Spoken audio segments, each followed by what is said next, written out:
अभिनंदन करता हूं। आप इतने दूर की धरती से चलकर हमारे समुदाय को एक अच्छा संदेश देने के लिए पधारे, सहर्ष आप आमंत्रित हैं। जी बहुत बहुत धन्यवाद। जोहार संचालक महोदय।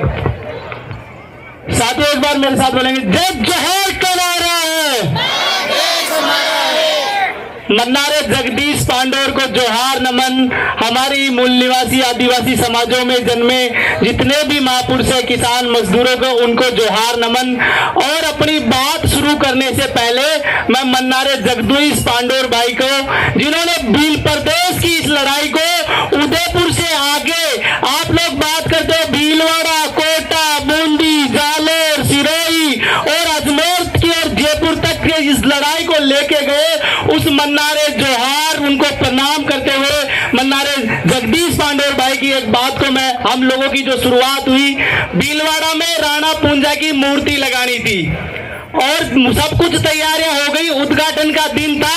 उद्घाटन के दिन हमें सुबह 4 बजे वहां के एसडीएम ने आके थाने से गिरफ्तार करवाया और थाने में बिठा के कहा कि आपको हमारे इलाके से दरबदर करते हैं, आप लोग 1 घंटे से इलाका खाली कर दीजिए, नहीं आपको जेल में कर देंगे। मैंने जगदीश भाई को फोन लगाया। साथियों देखिए, वैचारिकता डूंगरपुर बांसवाड़ा से जो शुरू की गई थी, उसको फैलाने में आपके झाडोल के बेटे का कितना हाथ है, उसका कितना सहयोग है, ये लोग समझिए, आप इस बात को समझिए। तो मैंने उनको फोन लगाया, उन्होंने लाउड स्पीकर में एसडीएम से बात की और उन्होंने एसडीएम से कहा कि आप इनको दरबदर कर रहे हैं, मैं आपको कहता हूं उनको 1 घंटे में सहसम्मान वहां पहुंचा दिए जहां से इनको लेके आए, नहीं तो मैं आ रहा हूं और आपको हमारे इलाके से दरबदर कर दूंगा। ये बात आप लोग ध्यान रख लीजिएगा। पुलिस को फोन करने के बाद में मैंने जगदीश पांडोर भाई जब आए, उनके हाथों से उस मूर्ति का उद्घाटन हुआ। वो भीलवाड़ा की सभा उनकी लास्ट की सभा थी। हमारे वहां 19 अप्रैल की सभा थी, वो उनके जीवन की अंतिम सभा थी, जिन्होंने उन्होंने संबोधित किया और उन्होंने उस टाइम एक बात कही। आने के बाद में मैंने मजाक में कहा, यार दादा मरवा देते आप तो उन्होंने एक बात कही, वो बात आज मैं आप लोगों को कह के जा रहा हूं। उस बात को याद रखने की जरूरत है। उन्होंने कहा कि महावीर भाई, मैं शरीर के मरने को मौत नहीं मानता, मैं जमीर के मरने को मौत मानता हूं। और आज ये जगदीश पांडोर जितने भी जमीन से जिंदगी जीने वाले लोग हैं, स्वाभिमान और मान सम्मान के साथ जो जिंदगी जी रहे हैं, उन तमाम लोगों के अंदर जगदीश पांडोर आज जिंदा मैं देख रहा हूं और उनकी बात को साकार मान रहा हूं। साथियों, अभी यहां से वनवासी और आदिवासी की लड़ाई है, समरसता और समानता की लड़ाई है। इसमें आप लोग तय कर लीजिए। मैं आपको एक कथा सुनाता हूं, ज्यादा टाइम नहीं लूंगा क्योंकि बहुत से वक्ता है। एक बार जंगल में एक शेर के और एक गधे की लड़ाई हो गई। लड़ाई इस बात पे हुई कि शेर बोल रहा था जो घास होती है वो हरी होती है और गधा कह रहा था कि घास नीली होती है। तो साहब दोनों की लड़ाई हो गई।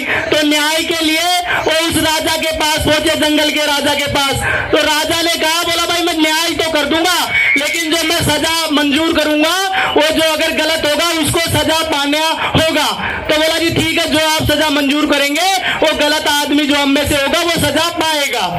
तो राजा ने कहा कि 100 कोड़े पड़ेंगे जो भी गलत होगा उसके। तो उन्होंने मंजूर किया कि 100 कोड़े पड़ेंगे। तो क्या होता है, शेर कह रहा है कि घास हरी है, गधा कह रहा है कि घास नीली होती है। तो राजा ने कहा भाई इस शेर के 100 कोड़े मारो, ये कह रहा है घास जो हरी होती है। तो 100 कोड़े मारे गए शेर के। तो शेर तो सही बात कह रहा था कि घास हरी होती है। तो जब गधा शर्त जीत के चला गया तो शेर ने राजा से पूछा जी घास तो हरी होती है, मेरे 100 कोड़े क्यों मार दिए? तो राजा ने कहा, बोला भाई घास तो हरी होती है पर ये 100 कोड़े तेरे इसलिए पड़े जो तू उस गधे से जीत रहा था ना, वो इसलिए पड़े 100 कोड़े पड़े गधे से जीतने की वजह से। तो आदिवासी और वनवासी की इस लड़ाई में हम सब आदिवासी हैं और जो लोग ये कह रहे हैं वनवासी है वो गधे लोग हैं और उन गधों से जीतने की कोई जरूरत नहीं है। साथियों देखिए, 4 तरह की क्रांतियां होती है।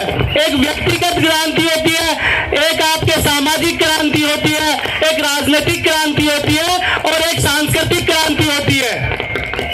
इन चारों क्रांतियों की उम्र भी होती है। व्यक्तिगत क्रांति की अगर हम लोग बात करें तो व्यक्तिगत क्रांति व्यक्ति की क्रांति होती है। मैंने निर्णय लिया मैं दहेज नहीं लूंगा, दारू नहीं पीऊंगा, तो मेरी मौत के साथ में ये क्रांति खत्म हो जाएगी। ये व्यक्ति की क्रांति थी, व्यक्ति के साथ में ही खत्म हो गई।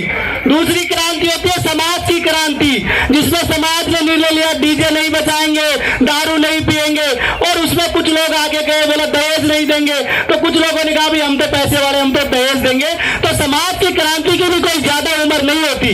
तीसरी जो क्रांति होती है वो राजनीति की क्रांति होती है, और राजनीति की क्रांति आप इस देश में देखें, मुगलों की भी राजनीति की क्रांति हुई, उनकी सरकार रही, अंग्रेजों को भी राजनीति की क्रांति रही, उनकी सरकार रही, यहाँ तक कि कांग्रेस की भी राजनीति की क्रांति रही, उनकी सरकार रही, और अभी जिन लोगों की राजनीति की क्रांति है उनकी सरकार है। पर क्या आप मुझे बताओ ये लोग स्थायी रह पाए?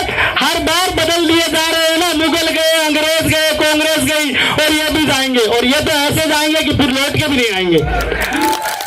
तो साथियों, इसमें मैं आपको एक बात कह के जा रहा हूं, जिस चौथी क्रांति की हम लोग बात कर रहे हैं वो सांस्कृतिक क्रांति होती है, और बिल प्रदेश एक सांस्कृतिक क्रांति है जो सदियों तक कामयाब रहेगी। सांस्कृतिक क्रांति ऐसी होती है कि गुरु नानक देव ने आज से 1500 साल पहले सिख संप्रदाय की स्थापना की, अपनी संस्कृति, अपने कल्चर को बचाने के लिए। आज गुरु नानक ने एक आदमी के साथ वो क्रांति की शुरुआत की थी, और आज हजारों की तादाद में पंजाब से लेकर कनेडा तक सिखों का राज है। यह होती है सांस्कृतिक क्रांति की ताकत। तो बिल प्रदेश एक सांस्कृतिक क्रांति है, और इस सांस्कृतिक क्रांति को हम लोग, मैं देखिए गुर्जर हूं पर बिल प्रदेश का सबसे बड़ा सपोर्टर हूं। पिछले 8 सालों से बिल प्रदेश के लिए मानगढ़ से लेके, रतलाम से लेके, भीलवाड़ा से लेके, जहां पे भी हमारी जिम्मेदारी लगाई जाती है वहां पे हम लोग काम करते हैं। बिल प्रदेश क्यों जरूरी है? आपके ही सलुंबर के अंदर आपके ही एक दलित भाई की गर्दन काट दी, उस गर्दन को जिंदा और सलामत और मान स्वाभिमान से सीधा खड़ा रखने के लिए बिल प्रदेश की जरूरत है। आपके यहाँ पे मणिपुर में आदिवासी बहनों को बिना कपड़े के घुमाया गया, उन बहनों के मान सम्मान को बनाए रखने के लिए बिल प्रदेश की जरूरत है। मंडारे जगदीश पांडेर के सपने को साकार करने की बिल प्रदेश की जरूरत है। और आज मैं देखिए बहुत लगता है, अपनी बात को विराम दे देता हूं यहीं पे बोल के। जिस प्रकार से इस देश में बैठी ताकतें ब्राह्मणवाद, पूंजीवाद और सामंतवाद के इकट्ठे गठजोड़ के साथ में साम्राज्यवाद के तहत आपके घरों में, आपके जंगलों में, आपकी नदियों पे, इन सब पे कब्जा कर रही है, तो ये लड़ाई आपकी और हमारी सांझी लड़ाई है। सांझी लड़ाई क्यों है कि आप कहते हो जंगल छोड़े नहीं, गांव छोड़ नहीं, और हमारे यहाँ हमारी गोजरी भाषा में कहते हैं कि इला ना देरी, इला बोलते हैं धरती को, कि इला ना देरी आपरी हालर ये हिलराए, पूक सिखाए पालन तो मरण बढ़ाई माए। माता अपने बेटे को सिखा रही है, छोटे से बच्चे को पालने में झुलाते हुए। वो माता वो जगदीश पांडेर की जैसी कोई माता है जो कह रहे हैं कि बेटे मर जाना लेकिन अपनी जमीन किसी को मत देना। आज मेरा दुर्भाग्य रहा कि पहली बार जाडोल की धरती पे मैं जगदीश पांडोर भाई की लाश के साथ में आया था, उस आदमी की लाश के साथ में आया था जिसने कंधे से कंधा मिला के भीलवाड़ा में और अजमेर में और पाली, सिरोही में, कोटा बूंदी में हम लोगों के साथ में काम किया। देखिए ये जिस इलाके में आप लोग हो, ये बिल प्रदेश के मतलब सेंटर है यहाँ पे बिल प्रदेश का। आपके यहाँ काम करना बहुत आसान है। आप हमारे इलाके में आके बिल प्रदेश का नाम, हम उन जमानों से काम कर रहे हैं, जगदीश भाई हमारे यहाँ उन जमानों से आते थे जब हम कहते थे जोहार तो अगला कहता था मक्का बाजरा। और अभी क्या हुआ 5 अगस्त को भीलवाड़ा में 20,000 लोग एकत्रित करके कांति भाई रोड को बुलाया और ये कहा कि बिल प्रदेश के झंडे में संशोधन कीजिए और भीलवाड़ा को जोड़िए। ये ताकत होती है आंदोलनों की साथियों। इस ताकत को बरकरार रखनी है, जिंदा रहेंगे तो फिर मिलेंगे। मैं एक छोटी सी बात, जो इस दौर में मेरे दादाजी गुजर गए, एक बार 1999 की बात है, मेरे दादाजी खत्म हो गए, तो मेरी दादी ने मेरे बड़े बड़े ताऊ वाले जो आदिवासी परिवार की विचारधारा टाइप के थे उनको बोला कि इनको गंगा जी में इनके फूल बहा के आने हैं। तो मेरे दादा ने, मेरे ताऊ ने, दादी को विश्वास नहीं था गंगा जी ले जाएगा, वो सोच रही थी कि रास्ते में पटके आए गए, तो गांव से एक और आदमी की जिम्मेदारी लगाई, बोला तू साथ में जा, गंगा जी लेके जाना है। तो गंगा जी चले गए, पंडित कर लिया, नाव के बीच, गंगा के बीच में नाव से जाके फूल प्रभावित कर दिए। पंडित ने हमारे ताऊ से कहा कि लाइए 400 रुपए दीजिए, हमने आपके बाप को स्वर्ग में भेज दिया है। तो मेरा ताऊ जोर जोर से रोने लग गया। अरे बोला क्या कर दिया, अन्याय कर दिया, अनर्थ कर दिया। हमारे तो आज तक जो मरते थे नरक में ही जाते थे, तूने उसको स्वर्ग में भेज दिया। मेरा बाप तो अकेला रह जाएगा, मेरा तो दादा भी नरक में था, दादी भी नरक में है, मेरी तो माँ भी मरने के बाद में नरक में जाएगी, हम भी नरक में जाएंगे। तू तो मेरे बाप को नरक में ही डाल कैसे भी करके, मैं मेरे बाप को अकेला स्वर्ग में नहीं पड़े रहने देना चाहता। तो बड़ी मुश्किल से पंडित ने बदले में 200 रुपए दिए। बोला यार तू दूसरे पंडित से नरक में डलवा लेना, मैं तो निकल रहा हूँ भाई। तो साथियों, आप लोग कोई एक आध आदमी अगर सरकारी नौकरी लग के ये चाह रहा है कि मैंने 2 करोड़ कमा लिए, 5 करोड़ कमा लिए, मेरा मान सम्मान हो जाएगा। व्यक्ति का कभी भी मान और सम्मान नहीं होता। जो भी मान और सम्मान होता है वो कौम का होता है, समाज का होता है। और जब तक समाज के अंतिम पायदान पे बैठा हुआ हमारा एक एक साथी मजबूत नहीं होएगा, जब तक दिल प्रदेश नहीं बनेगा, तब तक हम सब अधूरे हैं, आधे हैं। जिस दिन दिल प्रदेश बन जाएगा हम सब पूरे होंगे। एक अंतिम विनती आप लोगों से करके जा रहा हूं। जो गलती आप लोगों ने 2023 के चुनाव में की, जाडेल पलेसिया की आवाज जो जयपुर में गूंजनी चाहिए थी, हम लोगों को बड़ी उम्मीद थी, आपने वो आवाज कहीं ना कहीं यहीं रोक दी। अगली बार अगर हम लोगों का आंदोलन और मजबूत होगा, ग्राम सभा के चुनाव, ग्राम पंचायतों के चुनाव आ रहे हैं, पंचायती राज में जिला परिषद के और पंचायत समितियों के चुनाव आ रहे हैं, आप लोग यहाँ पे प्रधान और जिला प्रमुख बनाइए। और आने वाले टाइम में आप लोग, मैं आशा और उम्मीद करके जा रहा हूँ आप लोगों से कि आने वाले टाइम में जाडेल की धरती की आवाज जयपुर में हम लोग सुनेंगे।